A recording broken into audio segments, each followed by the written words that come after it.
You're invited to imagine what's next. What the next view you wake up to will be. Where your next adventures will start from. Your perfect space to entertain. And your sanctuary to unwind in. As you begin to imagine your new place, we'll be here to help you find it. Because nothing compares to what's next. Sotheby'srealty.com.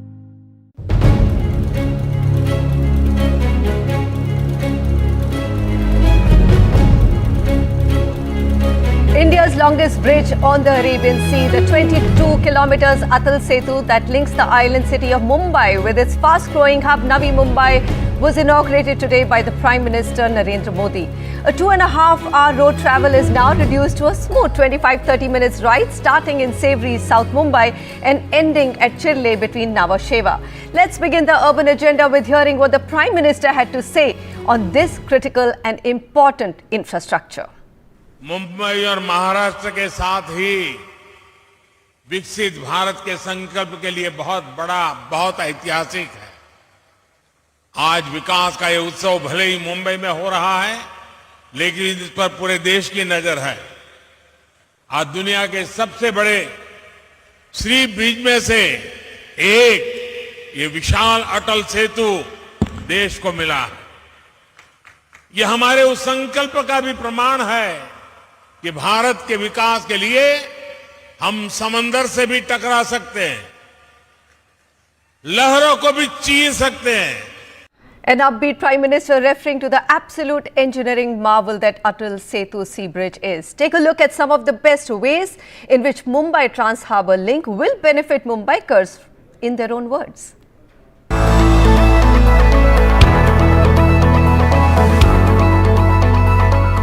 India's longest sea bridge, the Mumbai Trans Harbour Link, is now open for business. This 22-kilometer long steel-cum-concrete bridge connecting Mumbai with its satellite city, Navi Mumbai, is touted to be a game-changer for the financial capital. While the excitement around Mumbai Trans Harbour Link, officially named as Atal Setu Nhava Sheva Sea Link, popularly referred to as Atal Setu, is evident, the biggest benefit comes from the connectivity boost to the region. In terms of commuting and connectivity, it connects Mumbai to Navi Mumbai, and it connects, there are interchanges at Mumbai, there are interchanges at Sewri, there is an interchange at Shivaji Nagar, that is Ulve, and then there is an interchange at Jasai, and then there is an interchange at Chirle. So there are several interchanges, and this is going to improve the connectivity. The first is in terms of connectivity. The second is in terms of time. The time which it takes today to go, say, from Mumbai, to Chirle would be something like a quarter to 2 hours, and that will be brought down 22 minutes on the bridge and say 10-12 minutes on either side to reach to your destination. So the time is the second thing that will be substantially saved, and the third major thing is the impact that will have on the environment. Because of smooth moving traffic and because of lesser commuting distance, there will be an overall improvement in the reduction in the carbon footprint. The reduced travel time and smoother flow of traffic from Mumbai to Navi Mumbai and Pune, though, does not come cheap. A toll of Rs 250 for a single trip and Rs 375 for a return journey has been fixed by the Maharashtra government. Cost apart, urban planners also caution on encouraging more private cars ownership with improved infrastructure. 70,000 vehicles are projected to use the Mumbai Trans Harbour Link. The Mumbai Trans Harbour Link has been planned to reduce travel distance from about 52 kilometers now to about 22 kilometers. So definitely the carbon emissions and the traffic will reduce because of this. But we have to think of in the long run, perhaps, when we go by the typical transportation theory of induced demand, which says that as you provide more infrastructure, the number of cars are going to increase, or the number of vehicular transportation is going to increase, and hence in the long run we have to really see what kind of carbon emissions will result if you're looking at 10, 20, 50 years down the line.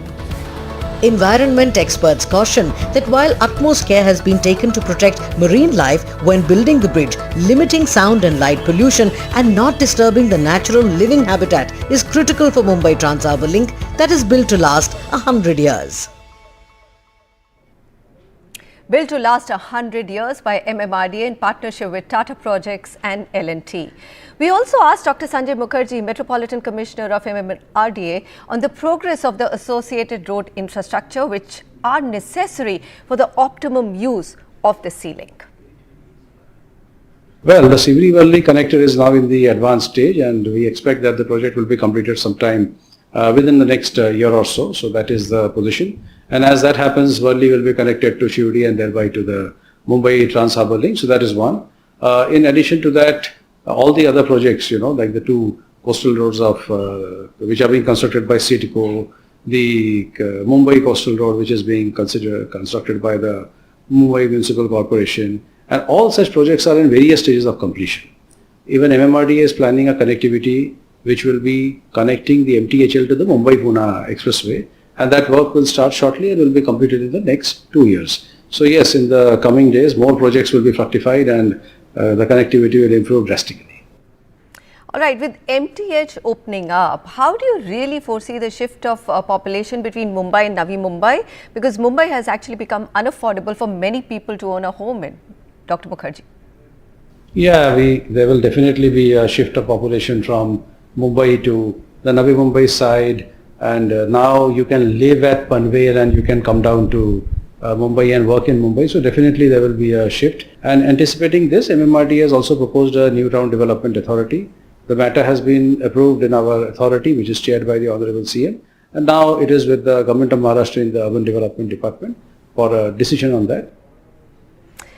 Okay, let's welcome our next two important guest speakers, Hafeez Contractor, Principal Architect and Founder AHC, and Sanjay Dutt, Managing Director, Tata Realty Infrastructure. From these two, we would like to know, is the Atal Setu Sea Link as big a game changer as it's touted to be? Mr. Contractor, over to you first. You've been very vociferously talking about the facelift that Mumbai needs and all the infrastructure which is happening. You've taken on environmentalists to say, no, we need this infrastructure. What's your first reaction? I think I'm very, very happy that in the last, with this government, the amount of infrastructure projects that are coming to a reality. I feel that, as you just said it, that, we need some more space, we need affordable housing, and with the new airport over there, on the other side of the sea, and with this road connecting, the whole focus point, and there will be a completely new city developing over there. And the best part about this is that with the Naina, we are having more FSI, buildings can be much bigger, the area should be affordable. And what we have been talking about, that the future cities of India should be dense and intense, and they should be concentrated, so that in the future we can have underground transit systems, and we have to leave more space open for greenery and environment. And that is what will happen with this development. Today, Mumbai has about something like 603 square kilometers. And with all of this, the remaining area that is going to be influenced by this is something like 1,000, more than 1,000 acres. So it'll be a complete transformation of the city, complete transformation of the new kind of affordable housing. Okay.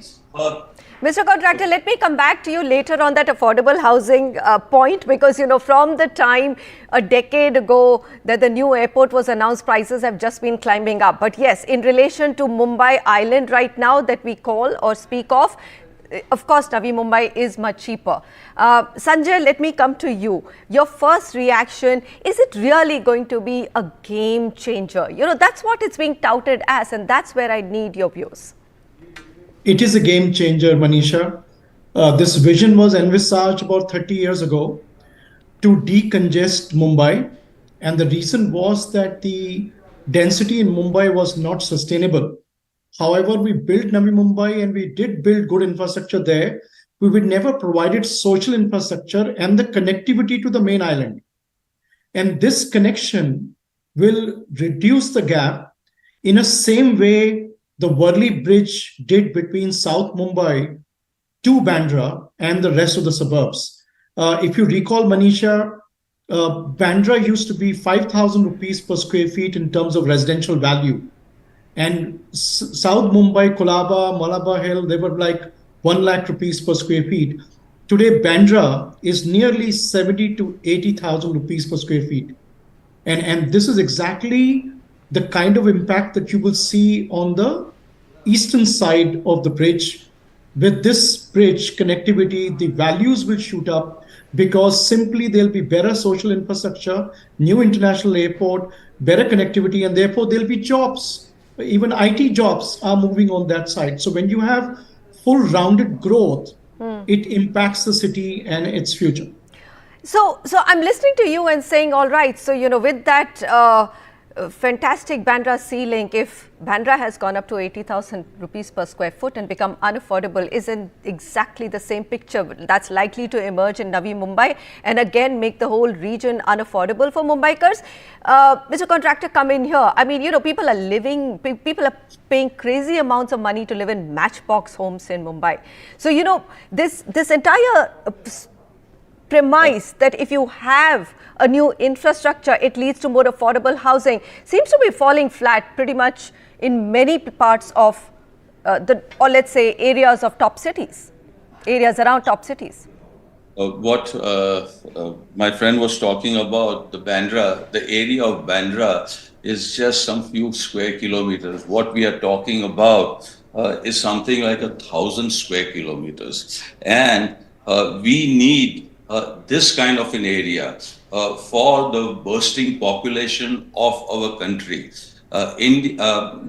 Mumbai attracts a lot of people for new jobs. And with this kind of an area coming, the prices will definitely come down. And mind you, with the new DCPR, the FSI also has increased. So we will be having a lot of bulk, and with that, the prices will be affordable.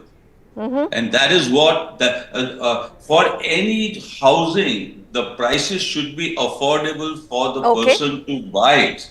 And it should be on parity with the kind of earning that he has. The maximum number of people, we cannot afford houses in Bandra and South Mumbai. It's a very, very fair enough. I think you made a very important point that you're opening up 1,000 kilometers. You're not opening up a small area like Bandra, right? And Sanjay, so coming back to you, Ulve, Panvel, Karjat, Dronagiri, I'm not going to talk about Alibag. It's the playground of the rich and famous. We don't want to go there. But these are the markets which are actually affordable. You have some really big developers there. You have Godrej, you also have Lodha, you have Arihan.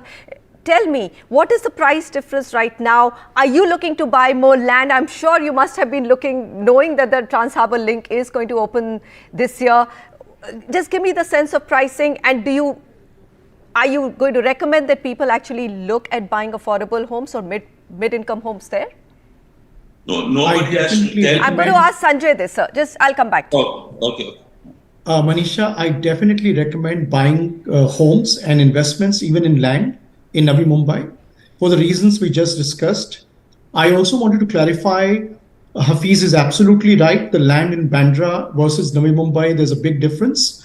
But there is a reverse price arresting that happens. So when new markets open up, the escalating price in the island city, which became too unsustainable, will actually be relieved because of this new supply of land in the Navi Mumbai, which is now will be more accessible through this Trans Harbour Link. So Manisha, I highly recommend that we invest in Navi Mumbai market, even though I must say the speculation kicked in about a few years ago, so the prices are already up. But I do believe, even from long-term point of view, It is still affordable compared to Mumbai, and one should invest there. Of course, compared to Mumbai, everything looks affordable. But that's not the only point that we will look at. I'm going to hope that, we are able to create a stock of 50 to 60 lakh rupee homes, livable, at least 750 square feet. That's my dream for Mumbaikars as Navi Mumbai has opened up with better connectivity. All right, the buzz around India's financial capital, as Mr. Contractor has said, is not just about Mumbai Trans Harbour Link. There's almost $100 billion worth of infrastructure projects ongoing in the maximum city. We'll come back and ask a simple question. Will that actually improve the living quality of Mumbaikars? Stay with us.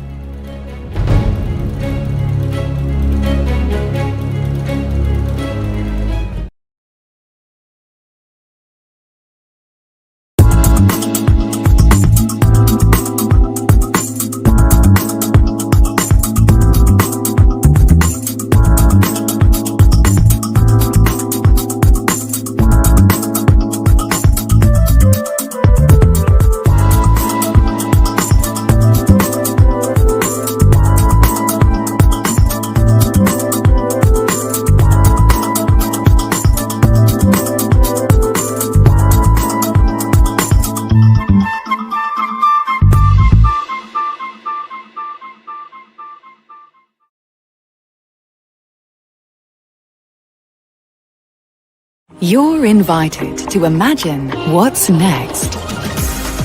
What the next view you wake up to will be. Where your next adventures will start from. Your perfect space to entertain.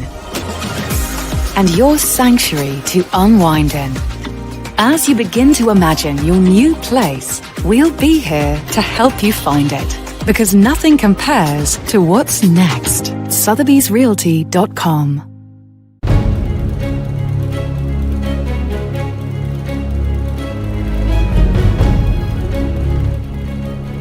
You're watching the Urban Agenda, and the focus today is the makeover of Mumbai with the inauguration of India's longest sea bridge, the Mumbai Trans Harbour Link, named as Atal Setu. It is estimated that India's financial capital, home to 23 million people, will complete $10 billion worth in projects over the next 18 months and projects worth an additional $60 billion over the next 3 to 7 years. Now, some of the key projects that will get completed will come up on your screen, and we will get back to a conversation with the two important stakeholders, Hafeez Contractor, India's best-known name in urban architecture, and Sanjay Dutt of Tata Realty and Infrastructure. Mr. Contractor, a city's quality of life is not its infrastructure alone, it's a quality of life that people lead. My question, all this money being spent, will it end up improving the per square foot of open space for people living on the island and make their life easier and more affordable? See, I don't just see, we've been talking only of this, the bridge as just a connection. It's just not the connection. It will make your city circumference, much, much larger. Imagine if you're living in New Bombay and coming to Bombay, and with the New Bombay having the new airport, it has the sea terminal, it has a large railway terminal. And from there, if you take that airport and draw, say, 10 kilometers, you could be going, to the Matharan, hills, and the whole area gets opened up. There are new ways of living. You could be living, in a golf resort. You could be living in a high rise. You'll be giving different kinds of housing options. And that is what is the most important thing. Previously, the population of Mumbai, 1.7 crore, and the area, and if you deduct all the remaining spaces, what is left for the individual to have housing? Mr. Contractor, I agree with you completely. So here's my reverse question to you. If you're decongesting Mumbai, do you really believe that actually prices will come down in the island city? Though now people are saying stop calling it an island city. It's no longer an island city after the Trans Harbour Link is in place. No, I don't think that, even the prices are not going to go down in the island city. Let's be very, very clear.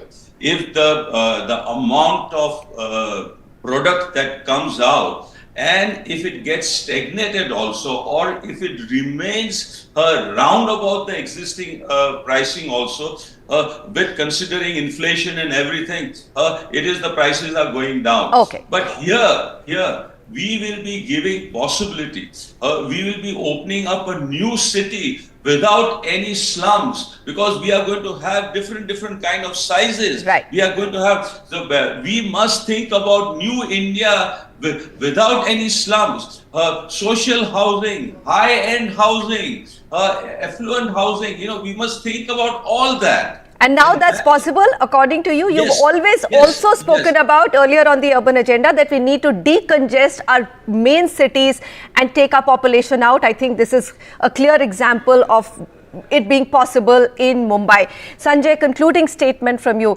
Right now we push everything in the island city under the carpet, sugarcoating it with that indomitable spirit of Mumbaikars, be it matchbox homes, the slums, long tedious commutes, high cost of living. In 10 years, do you believe that this will change substantially? Honest answer, I'm going to hold you to it in 10 years. Manisha, the same momentum of infrastructure investment has to continue to really make a real difference. What we have done today is a catch-up what was required to be done maybe 10, 15 years ago. So I'm not taking away the credit from the political and the bureaucrats who've really done a fantastic job here.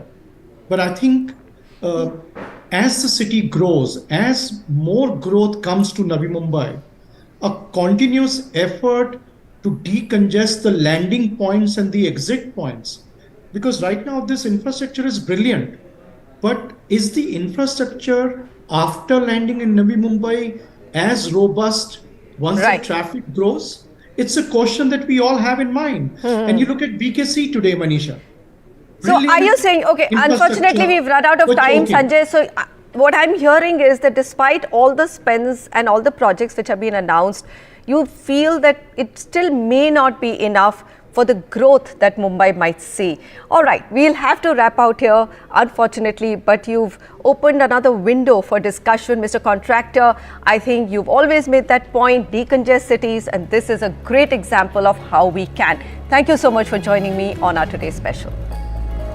Mumbai's makeover will make perfect sense when it translates to affordable homes, smooth traffic, better air quality, more open spaces, amongst other things. And hopefully, in the next 7 to 10 years, that transformation should make India's financial capital as one of the most desirable cities to live in across the globe. Fingers crossed on that, and goodbye. Thanks so much for watching.